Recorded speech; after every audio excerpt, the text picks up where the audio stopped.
것이 아닙니다. 이렇게 말하기가 하나님을 아는 정도에 비례해서 이 말은 쓸 수가 있습니다. 자, 오늘 두 번째 시간으로 B와 D 사이에 C라는 제목으로 말씀을 전하겠습니다. A, B, C, D 영어를 잘 모르셔도 A, B, C, D 이렇게 있으면 B하고 D 사이에는 C죠, 그죠? 이 정도는 아실 수 있습니다. 근데 이거는 굉장히 유명한 철학자가 한 말입니다. 장폴 사르트르라고 하는 프랑스의 실존주의 철학자가 한 말입니다. 이 사람은 1964년에 노벨 문학상에 선정이 되는데 상을 거절합니다. 어떤 인간도 살아있는 동안에 신성시되고 신격화되면 안 되기 때문에 그만한 상은 자기는 못 받는다. 굉장히 대단한 사람이었습니다. 그 사람이 한 말 중에 하나가 인생은 B와 D 사이에 C다. B는 birth, 출생입니다. D는 death, 사망이고요. C는 choice, 선택입니다. 다른 말로 하면 인생이 뭐냐? 태어나서 출생해서 죽기까지 선택하는 것이다. 동의하십니까? 맞아요. 인생은 출생해서 잠들 때까지 크고 작은 선택의 연속입니다. 오늘 우리는 선택의 결과 현재의 삶을 살고 있는 겁니다. 맞습니까? 누구와 결혼하고 어떤 일을 하고 그런 인생의 큰 일들을 선택했고 오늘 무슨 옷을 입고 무슨 가방을 들고 또 누구와 밥을 먹을 건지 사소한 선택들도 선택의 결과예요. 어떤 분들은 그러더라고요. 자기는 선택을 잘 안 한대요. 근데 여러분 선택 안 하는 것도 선택이에요. 선택 안 하려고 선택한 거예요. 모든 게 선택입니다. 앞으로 몇 년 뒤에 내 모습이 어떨까? 그 과정 동안에 하는 선택의 결과가 몇 년 뒤에 내 모습입니다. 틀림없어요. 인터넷에 올라온 한 여성의 글을 소개해 드립니다. 실제로 올라왔던 글입니다. 제목은 금매. 사정상 금매합니다. 1991년 12월 14일 예식장에서 구입했습니다. 구청에 정품 등록은 했지만 명의 양도해 드리겠습니다. 아끼던 물건인데 유지비도 많이 들고 성격 장애가 와 금매합니다. 상태를 설명하자면 구입 당시 A급인 줄 착각해서 구입했습니다. 마음이 바다 같은 줄 알았는데 잔소리가 심하고 사용 시 만족감이 떨어집니다. 음식물 소비는 동급의 2배입니다. 사용 설명서는 필요 없습니다. 어차피 읽어봐도 도움이 안 됩니다. AS 안 되고 변심에 의한 반품은 절대 안 됩니다. 사은품으로 변덕 심한 시어머니와 까칠한 시누이도 포함됩니다. 올 신랑은 원래는 괜찮았는데 사용자 부주의라며 억울하다네요. 그리고 올 친구는 내 것 팔 때 자기 신랑 1+1으로 같이 내놓겠답니다. 이게 실제로 올라왔던 글이에요. 한 사이트에. 이 여성도 결혼을 했겠죠, 그죠? 결혼은 굉장히 중요한 선택이에요. 굉장히 중요한 선택이에요. 그래서 사람들이 신중하려고 애를 씁니다. 그런데 그 신중하게 선택했을 때도 후회가 될 수 있을까요? 후회가 될 수 있어요. 그렇게 신중하게 생각하고 생각했는데 결과가 아쉬울 때가 있어요. 경남 거창에 가면 거창고등학교라고 하는 학교가 있습니다. 이 학교의 홈페이지에 가면 학생들에게 직업을 이렇게 선택해라 라고 하는 직업 선택 10계명이 있어요. 한번 읽어볼 테니까 한번 보셔요. 월급이 적은 쪽을 택하라. 내가 원하는 곳이 아니라 나를 필요로 하는 곳을 택하라. 승진의 기회가 거의 없는 곳을 택하라. 모든 것이 갖추어진 곳을 피하고 처음부터 시작해야 하는 황무지를 택하라. 앞을 다투어 모여드는 곳은 절대 가지 마라. 아무도 가지 않는 곳으로 가라. 장래성이 전혀 없다고 생각되는 곳으로 가라. 사회적 존경 같은 건 바라볼 수 없는 곳으로 가라. 한가운데가 아니라 가장자리로 가라. 부모나 아내나 약혼자가 결사반대를 하는 곳이면 틀림없다. 의심치 말고 가라. 왕관이 아니라 단두대가 기다리고 있는 곳으로 가라. 이게 실제로 고등학교 선생님, 한 교장 선생님이 지은 10계명이에요. 여러분 이렇게 가르치면 학생들 좋아할까요? 이렇게 가르치면 학생들, 부모들 좋아할까요? 안 좋아합니다. 그런데 왜 학교는 이렇게 가르칠까요? 이 학교의 교훈은 여호와를 경외하는 것이 지식의 근본이다.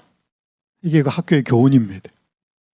여러분, 여기 있는 선생님들도 대학 나오고 사범대학 나온 선생님들이, 그런데 이 선생님들이 이런 가르침으로 가르친다면 뭔가 학생들에게 돈이 줄 수 없고 세상에 성공이 줄 수 없는 다른 가치를 알고 있기 때문에 이런 가르침을 가르치는 거죠. 그런데 이런 선택 좋아하지 않습니다. 그런데 우리가 아까 처음 본 글처럼 내가 손해보려고 하지 않고 나한테 유익이 되고 이익이 얻도록 선택을 해보지만 결국 그 선택도 잘못되었다고 시간이 지나면 깨달을 때가 있어요? 있어요. 그런데 어떻게 보면 바보 같은 이런 선택을 하라고 어떤 학교에서는 가르치기도 합니다. 선택은 굉장히 쉽지 않고 어렵습니다. 선택의 결과도 본인이 책임을 져야 되고요. 자, 오늘 오전 시간에 제가 이 말씀을 읽었습니다. 전도서 3장 11절. 하나님이 모든 것을 지으시되 어떻게 지으셨다고요? 때를 따라 아름답게 하셨다고요. 여러분, 어느 사람이 물건을 만들 때 그 물건 조금 쓰다가 망가지는 물건을 만들고 싶겠습니까? 하나님이 사람을 창조하셨는데 사람이 문제가 생기는 사람을 만들고 싶었겠습니까? 그렇지 않죠. 그런데 문제가 생겨났습니다. 그 원인이 뭘까? 그 중에 하나가 병이거든요. 오늘 우리의 삶이 왜 이렇게 됐는지 근본 원인을 좀 살펴볼 수가 있는데 그것은 잘못된 선택에 의해서 출발했다는 것입니다. 자, 여기 성경 에스겔이라고 하는 책 28장에 보면 14절, 15절, 17절에 보면 제가 한번 읽겠습니다. 너는 기름 부음을 받고 지키는 그룹임이여 내가 너를 세우매 내가 하나님의 성산에 있어서 불타는 돌들 사이에 왕래하였도다. 내가 지음을 받던 날로부터 내 모든 길에 완전하더니 마침내 내게서 불의가 드러났도다. 내가 아름다움으로 마음이 교만하였으며 내가 영화로움으로 내 지혜를 더럽혔으며. 이 에스겔서 28장을 보면 두로 왕이라고 하는 한 교만한 왕에 대한 이야기를 하다가 상황이 살짝 바뀝니다. 그러면서 이런 내용이 나타나요. 근데 이거는 인간 왕에게서 사용되는 말이 아니에요.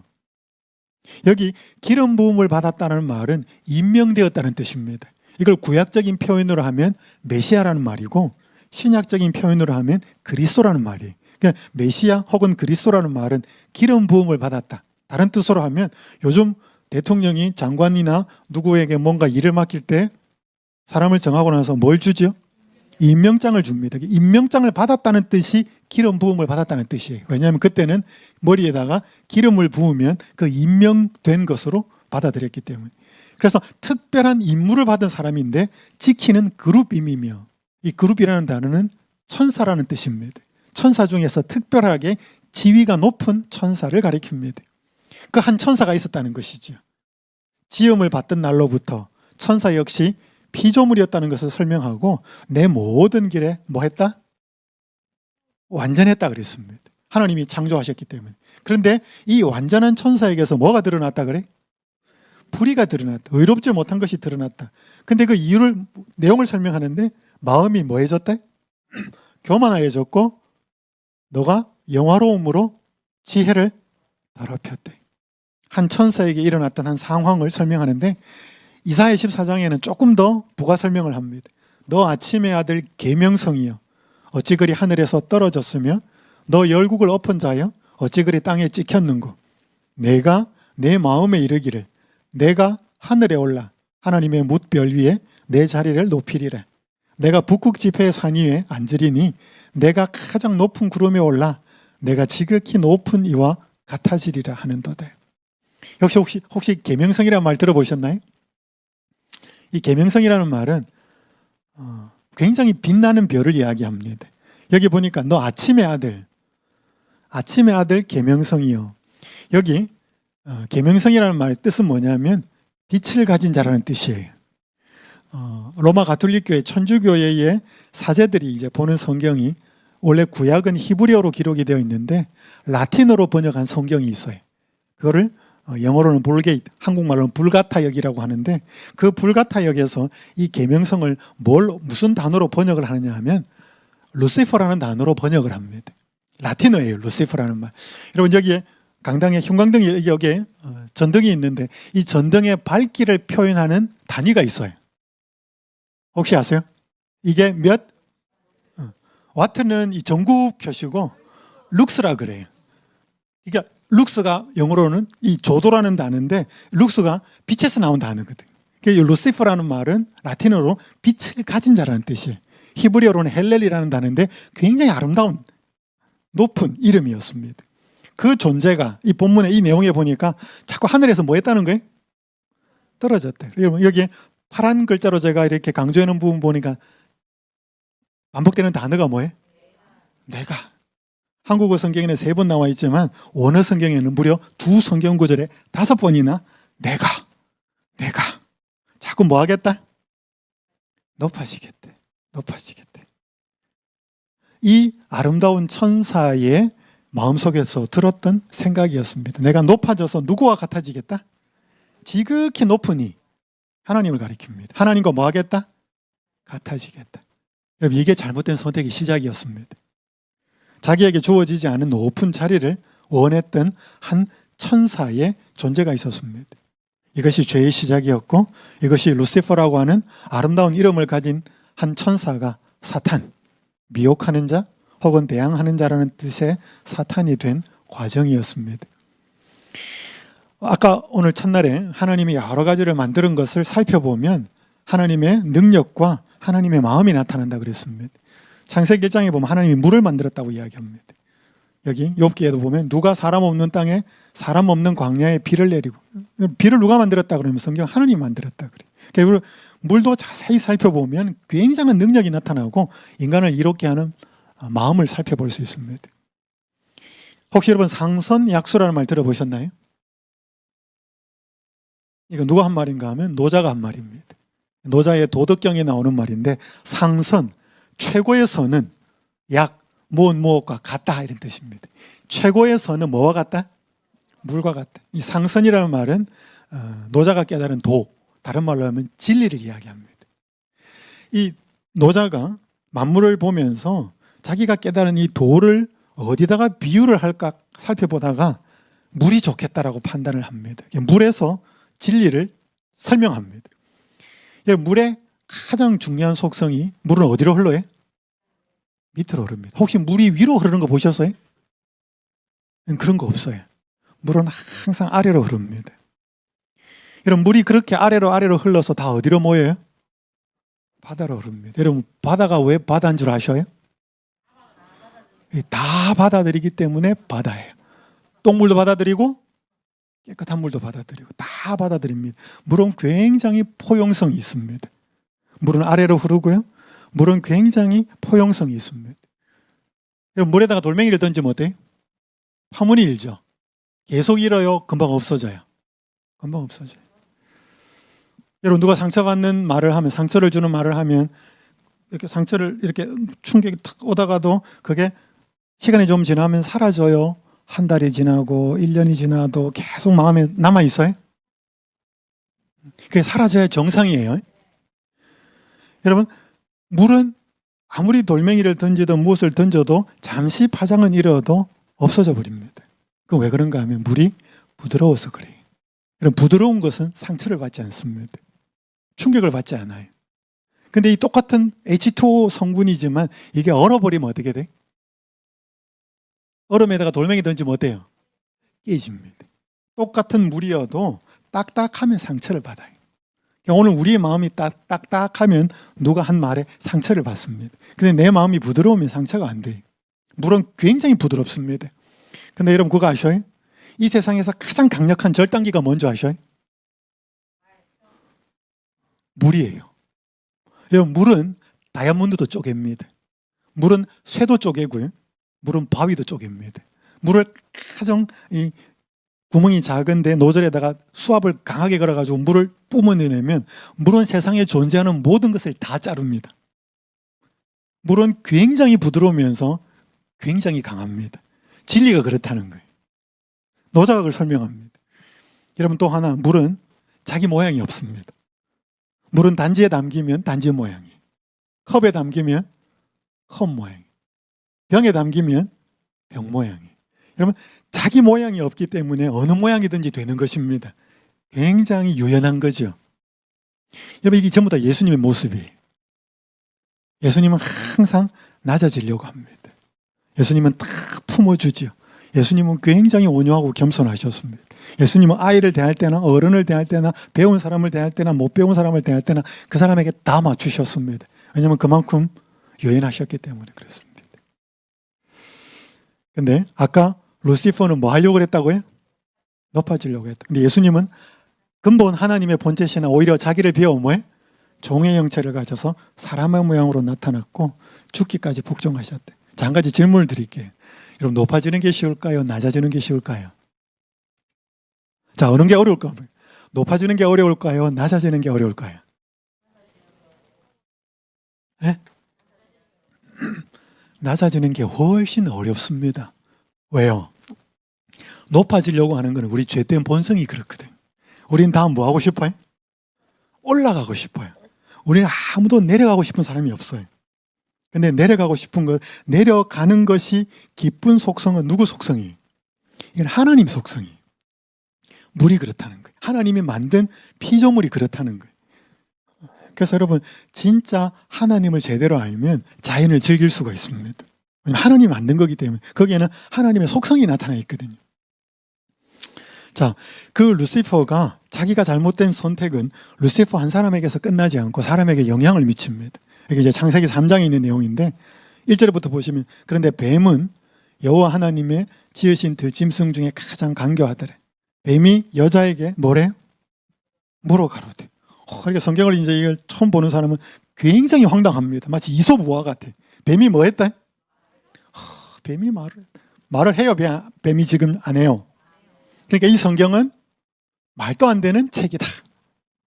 마치 이솝우화 같다. 자, 그런 이야기 굉장히 많이 들었습니다. 자, 두 번째, 하나님이 또 동산 중앙에 뭘 만들었다 그래? 먹지 말게 하는, 선악을 알게 하는 나무에, 그걸 나무를 만들어 놓고 그거 먹으면 또 뭐 한대? 죽는데. 이거 왜 만들었을까 이게? 성경 보는 사람마다 고민입니다. 이거 말도 안 되는 이야기 같아. 자, 어쨌든 먹습니다. 사람들 또 그래요. 과일 하나 먹은 게 뭐 그렇게 잘못한 거라고. 그런 소리 해요, 안 해요? 교회 다니는 사람도 이게 안 풀려. 그리고 성경을 모르는 사람은 더 이해가 안 돼. 자, 오늘 제가 이야기 좀 하겠습니다. 첫 번째, 자, 뱀이 뭐 한다? 말을 한대.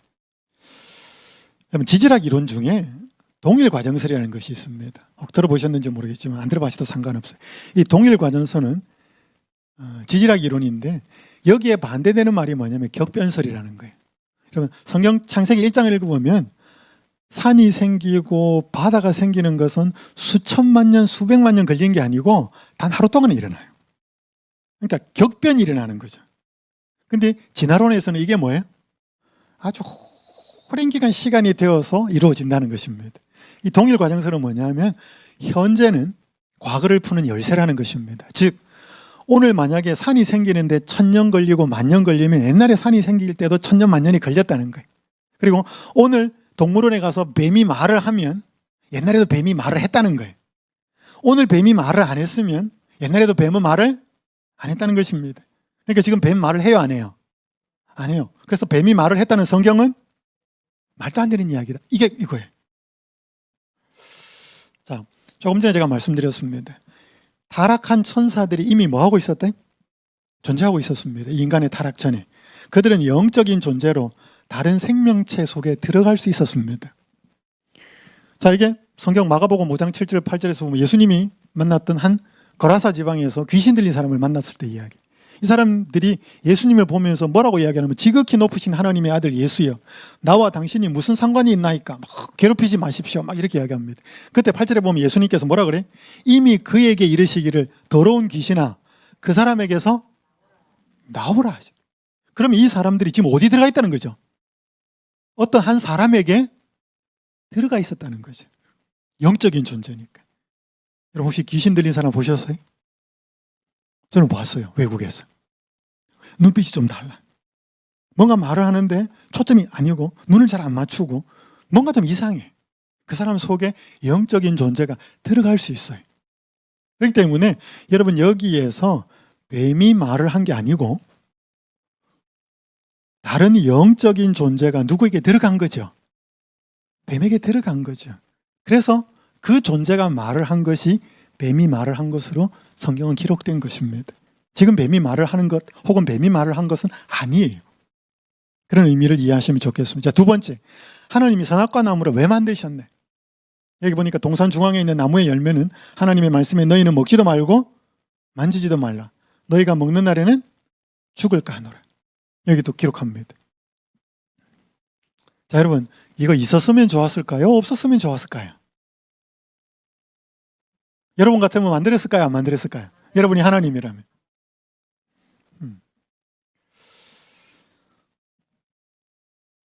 아들을 삼수를 시켜서 의과대학에 보낸 한 엄마가 있었습니다.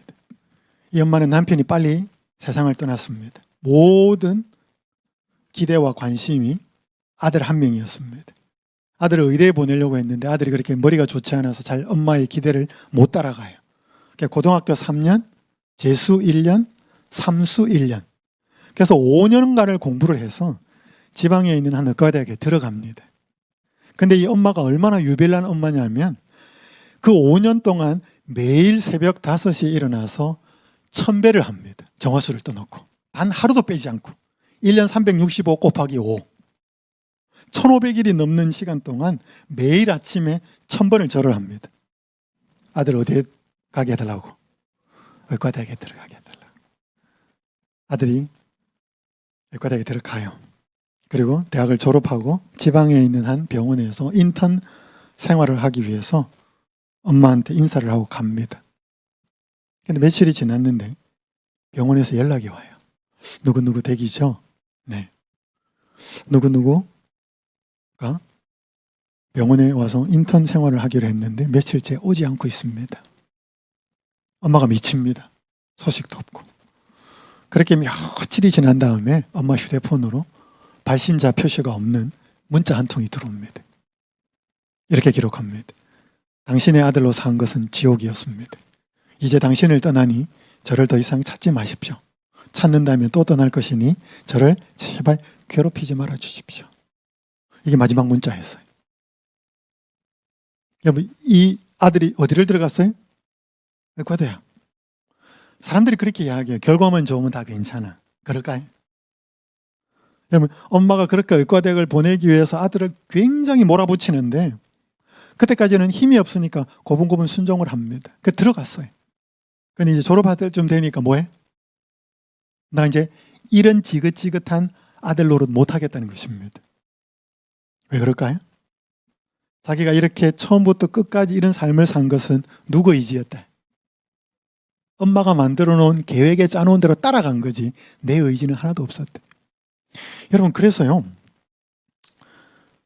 여러분, 하나님이 사람을 만들 때 무엇을 주셨는가 하면 자기 의지를 주셨어요. 그래서 여러분, 쌍방이 선택을 할 수 있어야 그게 진짜 선택이에요. 한번 읽어보실까요? 하나님은 시작. 하나님은 사람을 창조하신 후 사람에게 그분을 선택하거나 거절할 수 있는 권한을 주셨습니다. 자기 선택권 혹은 자기 결정권을 주는 것이 진정한 사랑이에요.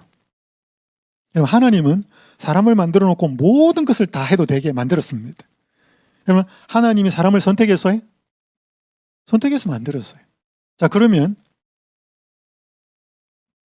하나님은 사람을 선택해서 만든 다음에 사람에게 하나님을 선택할 수 있는 권한을 주셨어요. 내가 나를 선택해도 되고 안 해도 된대. 그걸 확인할 수 있는 게 뭐예요? 나무예요. 그러니까 사람에게 하나님을 선택할 수 있는 권한이 주어졌다는 것을 확인하는 나무가 이 나무예요. 이 나무에는 아무 문제 없어요. 이 나무는 먹어도 되고 안 먹어도 되지만 여기에 상황을 설정해 놓은 거예요. 네가 이것을 먹지 않기를 바란다. 만약에 너가 먹는다면 너는 죽을 것이다. 왜? 내가 만든 이 창조 질서를 너가 바라지 않고 원하지 않고 여기에서 살아가는 것을 원치 않기 때문에 너는 원래의 상태로 돌아갈 것이다. 원래의 상태가 뭐예요? 흙이에요. 그래서 흙으로 돌아가는 거예요. 흙으로 돌아가는, 내가 죽을 것이다라고 하는 건 협박이 아니에요. 원래 상태로 돌아가는 거예요. 여러분, 그게 성경에서 말하는 심판이에요. 심판은 잘못했기 때문에 벌을 주는 것이 아니고 하나님의 만들어 놓은 통치 체계를 내가 원하지 않기 때문에 그것을 거부할 때는 원래의 상태인 흙으로 돌아가는 것이 성경이 말하는 심판이에요. 왜? 그걸 원치 않으니까. 그래서 여러분, 사랑은 반드시 뭐가 선택이 돼야 돼? 거절할 수 있는 권리가 있어야 돼. 내가 이 남자도 선택할 수 있고 저 남자도 선택할 수 있고 저 남자를 선택할 수 있는 권리가 있는데 이 남자를 선택해야 그게 진짜 사랑이지. 이 남자만 선택할 수 있는 권한밖에 안 주어지면 진짜 사랑이 아니라는 거예요. 맞아요? 그래서 하나님은 누구를 선택하지 않을 권리를 주셨어요? 하나님 본인을 선택하지 않을 권리를 사람에게 줬어요. 여러분, 사람에게 이 의지가 없으면 사람은 행복하지 않아요. 여러분, 뭔가 아침에 일어나서 내가 청소를 한번 해보려고 그러는데 딱 진공청소기를 딱 드는데 아내나 남편이 청소 한번 안 해요? 이거 좀 집안일 도와주지 않아요? 여러분, 그 말 딱 들으면 어때요? 이때까지 뭐 하려고 그랬어 지금? 마음을 청소하려고 마음을 먹었다니까요. 그 말 딱 들으면 어때요? 하기 싫어요. 여러분, 그게 인간이에요. 인간은 스스로 하려고 하는 마음에 상처를 받으면 사랑을 못 느껴요. 여러분, 그게 인간이에요. 처음부터 그렇게 만들어졌어요. 그걸 하나님께서는 뭐 한 거죠? 존중한 거죠. 근데 그 선택을 인간이 잘 해요, 못 해요? 잘 못 해요. 자, 이건 좀 뒤에 말씀을 드리겠습니다. 여러분, 이걸 제가 알고 난 다음부터 제 인생이 좀 달라졌습니다. 여러분, 저는 아이들한테 막 이래라 저래라 많이 이야기했어요. 근데 하나님이 진짜 사랑하면 그 사람이 설사 잘못된 선택을 한다 하더라도 그 사람에게 뭐를 주는 것이다? 어떨까요, 여러분? 잘못하지 않도록 아예 싹을 탁 잘라버리는 게 좋을까요? 잘못하더라도 선택권을 주는 게 나을까요? 요거 이제 조금 이야기하려면 길어질 텐데 다음에 좀 이야기하고요. 자, 세 번째, 과일 하나 먹은 게 그렇게 큰 잘못인가? 자, 여기 보시면 뱀이 여자에게 이르되 너희가 결코 죽지 않으리라. 5절부에 보시면 너희가 그것을 먹는 날에는 뭐라 그래?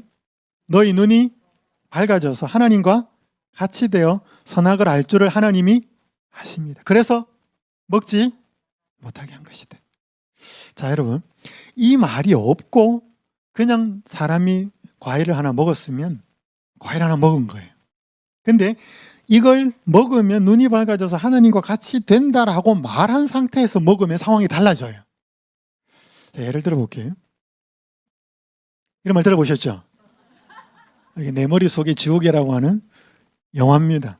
정우성하고 손예진이 나온 영화인데 이거 별로 좋은 영화는 아닌데 이거만큼 딱 가슴에 팍 들어오는 게 없어요. 이게 술이에요. 남자가 술을 한 잔을 따라서 여자한테 줍니다. 뭐라 그러냐면 이거 마시면 우리 사귀는 거다.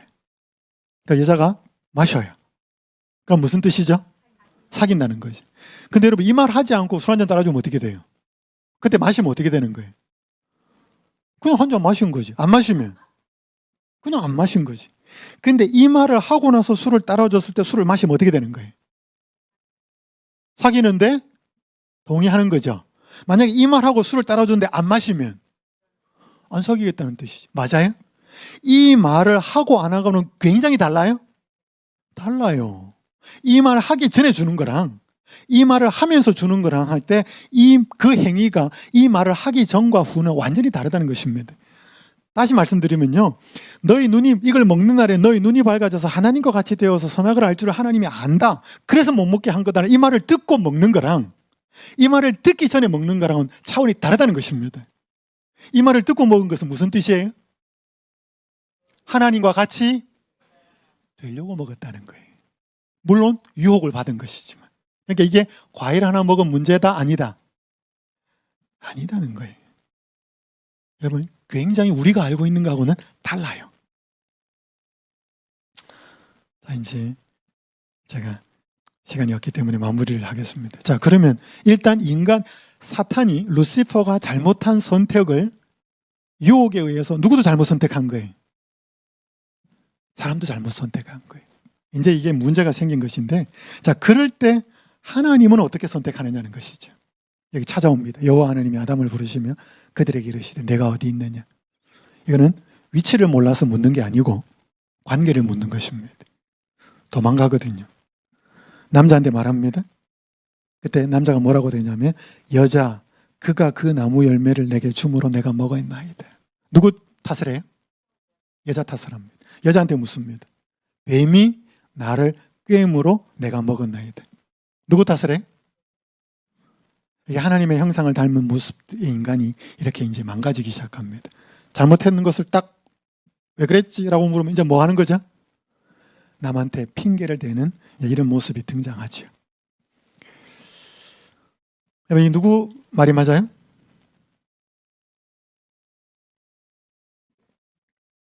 왼편에 있는 남자 말이 맞아요? 오른편에 있는 남자 말이 맞아요? 지금 저게 이기심이에요. 제가 목회하다가 부부싸움을 하면 남자가 전화 옵니다. 목사님 이렇게 하는데 남자 말 들으면 다 맞아요. 좀 있으면 아내가 전화 옵니다. 목사님 있잖아요. 막 아내 말 들으면 아내 말 다 맞아요. 여러분, 근데 왜 화합은 안 되는가? 누구 관점으로 보기 때문에 그래요. 그럼 이게 죄예요. 그래서 딴 게 죄가 아니고 인간이 이기적인 존재가 되어버린 것이 죄의 결과예요. 그래서 타락의 본질은 뭐라고 해요? 이기심이에요. 여러분, 이게 모든 가정에, 모든 교회에, 모든 사회에, 모든 국가에 편만에 있습니다. 자, 이런 잘못된 선택의 결과가 되었을 때 하나님이 뭘 선택하는가 하면 내가 너로, 첫 번째는 뱀이지만 사탄을 이야기하는 것입니다. 여자는 하나님의 백성을 가리키고 원수가 되게 하고 내 후손도 여자의 후손, 후손이라는 단어는 제라라는 단어, 씨라는 말이에요. 말 그대로 씨앗이. 그 여자 중에서 씨앗이 태어나겠는데 그 여자의 후손은 내 머리를 상하게 할 것이고 너는 그의 발꿈치를 상하게 할 것이다. 그리스도가 탄생되어서 그리스도가 인간을 위해서 대신 희생하실 것이라는 것을 보여주고 있습니다. 한번 읽어볼까요? 시작. 사람이 잘못된 선택을 통해 영원히 죽게 되었을 때 하나님이 하신 선택은 그분이 사람을 대신해 죽는 것이었대요. 제가 아까 말씀드렸잖아요. 사랑이 제일 처음 확인이 되려면 그 사람한테 뭘 주어야 되는가 하면 선택권을 줘야 돼요. 여러분, 그렇게 선택권을 주지 않으면 사랑이 아니에요. 선택권을 주지 않는 사람에게는 사랑이 느껴지지 않아요. 부모가 자식을 키우면서 자식을 모든 좋은 것을 주지만 그 자녀에게 선택권을 주지 않고 부모가 모든 것을 틀어지고 있으면 자녀는 절대로 사랑을 못 느껴요. 그런데 여러분, 부모가 사랑해서 선택권을 줬는데 그 자녀가 선택권을 잘 활용하면 괜찮은데 선택권을 잘 활용을 못해서 문제가 생기면 어떻게 될까요? 그때 대부분의 부모가 뭐라 그래요? 내가 그럴 줄 알았다. 너가 뭘 하겠니? 엄마가 시키는 대로, 아빠가 시키는 대로 했었어야지. 여러분, 그러면 사랑이 느껴질까요? 그럼 사랑 안 느껴집니다. 자, 그러면 선택권을 존중해서 사랑해서 선택권을 줬는데 그 선택권을 잘못해서 문제가 생기고 망가졌을 때는 어떻게 해야 사랑을 느낄까요? 여러분, 그게 사랑의 두 번째. 사랑의 첫 번째는 그 사람을 존중하고 사랑해서 선택권을 주는 게 첫 번째. 두 번째는 그 선택권을 잘못 활용했을 때에도 비난하거나 책임을 묻거나 그러지 않고 부모가 할 수 있는 최대한의 권한과 역할로 그 망가지는 관계를 회복시켜주는 게 그게 두 번째 사랑의 모습이에요. 그래서 자녀가 처음에는 들으면 이렇게 해라 저렇게 해라, 자녀가 듣다가 에이 저거 왜 저러지, 귀찮은데, 내가 하기도 싫은데, 나는 관심도 없는데, 그러다가 자기가 잘못 선택해서 망가졌을 때 부모가 자기에게까지 와서 끝까지 그 자녀를 회복시키기 위해서 여전한 그 사랑을 보여줄 때 자식은 뭘 생각하는가 하면 이래라 저래라 나한테 한 것이 부모 원하는 것, 자기 원하는 대로 되려고 한 게 아니고 정말로 나를 사랑해서 이래라 저래라 이거 하지 마라 이거 해라 라고 했구나라는 사실이 깨달아져야 그 다음에는 부모가 이렇게 말하고 저렇게 말할 때 스스로 자발적으로 그 선택을 따르고 싶어져요. 그게 뭐가 느껴져야? 사랑이 확인되어요. 이게 두 번째. 그래서 여러분, 잘못 사는 사람을 대할 때 사랑은 굉장히 중요합니다. 우린 대부분 잘못하면 잘못했을 때 응당 비난을 합니다. 대부분 사람이 그래요. 자, 인간이 잘못했을 때 예수님은 어떤 선택을 하셨어요? 비난하지 않아요. 너 왜 그렇게 먹었어? 비난하지 않아요. 그 결과를 누가 책임져요? 예수님이 책임져요. 이게 또 다른 사랑의 모습인 거예요. 여러분, 우리가 이것을 알면 우리가 잘못한 사람을 대하는 태도가 달라지고 우리가 잘못했을 때 어떤 행동을, 어떤 선택을 할 수 있는지가 나오는 것입니다. 이제 제가 시간이 다 되었기 때문에 결국 이게 가능할까 하는 거죠. 한 이야기만 드리고 마칠게요. 아브라함 링컨 대통령 1865년에 4월 14일에 총을 맞아요. 다음날 세상을 떠납니다. 대통령이 죽고 나서 7명의 대통령 암살을 공모했던 사람이 잡혀요. 7명이 잡히는데 그중에 한 명이 메리 소라시라는 여자고 남자가 6명이. 경찰이 조사를 할 때 메리 소라스를 포함해서 남자 3명이 최초로 처형이 됩니다. 미 연방정부에서 최초의 사형이 내려집니다. 근데 이 6명의 공범들은 이 메리 소라스라는 여자가 절대로 그 일을 안 했대. 대통령 암살에 공모를 하지 않았대요. 근데 이 메리 소라스는 자기가 죽어도 공모를 했다는 거예요. 그래서 잡혀 죽어요. 1년 4개월이 지났습니다. 이 재판이 끝나고. 나머지 남자 3명은 종신형에 처합니다. 무기징역이죠. 1년 4개월이 지난 다음에 한 남자가 경찰에 와서 자수를 합니다. 그 사람의 이름은 존 수랏, 메리 수랏의 아들이었어요. 자수정을 들어보니까 이 메리 수랏이 뭐 했냐면 여관을 했어요. 남자 6명이 어느 날 와서 방을 달라는 것입니다. 그리고 음식도 해달라고 그러고. 그러니까 손님이니까 이 메리 수랏이 식사도 대접하고 이제 돌봐주는데 그 6명의 남자가 뭐 했는가 하면 링컨 대통령을 암살하기 위한 모임을 진행한 거예요. 아들이 남자들이 와 있으니까 친해졌어요. 그러니까 아들도 여기에 공모가 된 겁니다. 그래서 아들은 심부름을 가서 다른 데 없었어요. 대통령이 저격되는 날. 엄마가 참고인 자격으로 여관을 하니까 여기에 모여 있었으니까 참고인 자격으로 엄마를 불러서 조사를 하는데 조사를 받다 보니 누가 연루가 돼 있는 거예요? 자기 아들이 연루가 돼 있는 거예요. 근데 아들은 어디를 가고 없었어요. 그래서 엄마가 우기기 시작합니다. 내가 대통령 암살에 공모를 했습니다. 나머지 6명이 보니까 전혀 아니에요. 아무리 6명이 아니라 그래도 본인이 그렇게 우기니까. 그래서 재판 결과 사형됩니다. 저 죽어요. 1년 4개월 뒤에 아들이 나타납니다. 아들이 사실을 알죠. 굉장히 죄책감을 가진 상태에서 고민을 하다가 와서 자수를 합니다. 경찰이 미국 전체가 발칵 뒤집힙니다. 엄청난 사건이었기 때문에. 누구를 죽인 거예요? 전혀 관계없는 무고한 사람을 사형을 시킨 거예요. 그러니까 엄마는 누구 죄를 뒤집어 쓰고 죽은 거예요? 아들 죄를 뒤집어 쓰고 죽은 거예요.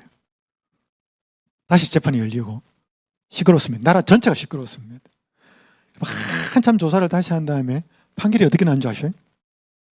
아들 존 수랏이 대통령을 암살하는 일에 공모를 했음이 밝혀졌대. 그런데 그 아들 대신 엄마가 미리 죽었대. 자기가 알고.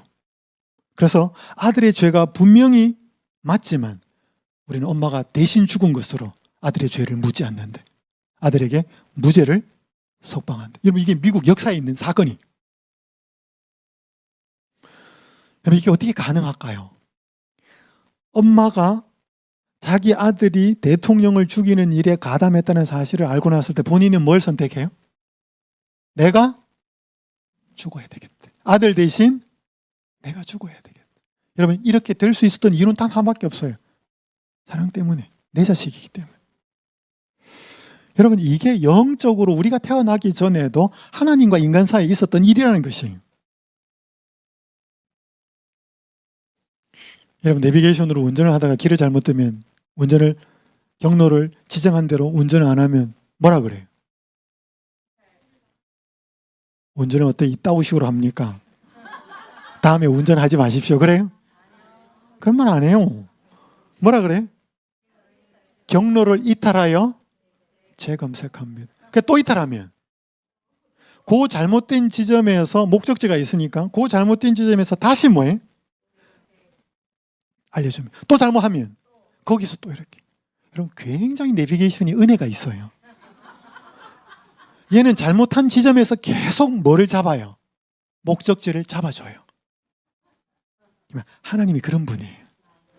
우리가 하나님을 순종하지 않고 떠나면 그 지점에서 하나님께로 올 수 있는 길을 놓습니다. 또 그렇게 가다가 또 길로 빠져요. 그럼 얘도 잘못된 길에서 또 하나님은 거기에서 하나님께 올 수 있는 길을 연결을 시킵니다. 너 내가 이렇게 말했는데 왜 그러냐? 그렇게 말하지 않아요. 제가 한 이야기는 나중에 저녁에 내일 아침에 드리겠습니다. 여러분 오늘 제 강의 제목은 설교 제목은 B와 D 사이의 C예요. 여기 이야기 하나 하고 마치겠습니다. 하나님께서는 우리의 동의 없이 우리의 정신을 지배하지 않으신데 왜? 여러분 우리의 동의 없이 우리의 정신을 지배하지 왜 않으실까요? 그게 뭐가 아니니까 그래요. 여러분 그게 사랑이 아니에요. 사람의 동의 없이 그 사람의 마음과 생각을 틀어지고 좌지우지하는 건 절대로 사랑이 아니에요. 그 아무리 좋은 것을 준다 하더라도 그 사람은 사랑을 느끼지 않아. 아까 보셨잖아요, 아들. 그러나 각 사람은 자신이 어떤 능력으로 지배를 받을 것인지는 뭐 할 자유가 있대? 선택할 자유가 있대. 아무리 타락하고 아무리 부도덕할지라도 그리스도 안에서 구원을 발견할 수 없는 사람은 없대. 그래서 하나님은 선택권을 자꾸 주는. 여러분 사랑이 왜 어려운지 아셔요? 네? 여러분 사랑이 쉬워요, 어려워요? 여러분 사랑은 절대로 쉽지 않아요. 사랑이 왜 어려운가 하면 사랑은 마음을 얻어야 돼. 마음을 얻으려면 그 사람 뭐가 움직여야 돼? 본인의 자유의지가 선택권이 발동을 해야 됩니다. 여러분 강제하는 건 쉬워요, 어려워요? 여러분 힘 있는 사람이 강제로 공권력을 동원하는 건 어렵지 않아요. 근데 그렇게 공권력이나 강제력의 지배를 받는 사람은 뭐를 못 느껴요? 죽었다 깨어나도 사랑은 못 느낍니다. 사랑은 반드시 본인의 선택권과 의지력을 존중해서 본인의 선택을 하도록 하는 데에서 사랑은 느껴져요. 근데 그 선택을 잘못할 때도 뭐예요? 또 기다려주고 또 바라봐주고 또 잘못했을 때와.